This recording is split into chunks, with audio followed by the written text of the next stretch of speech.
Il aura fallu 2 jours au président sud-africain pour qu'il réagisse, non pas en direct à la télévision, mais en postant cette vidéo sur Twitter.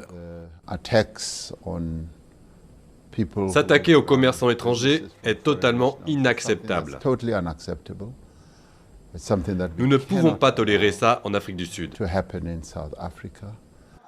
Autre réaction des autorités, envoyer le ministre de l'Intérieur ici, dans ce quartier de Johannesburg.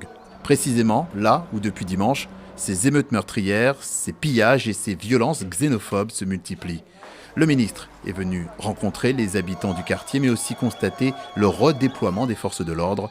Il a aussi minimisé le caractère xénophobe des violences.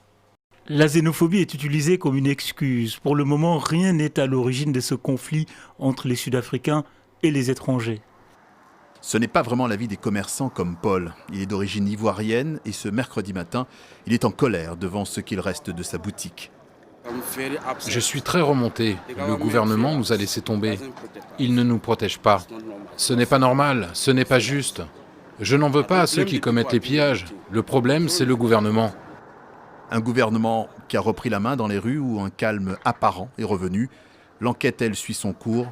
Depuis le début des violences, près de 200 personnes ont été arrêtées à Johannesburg et à Pretoria.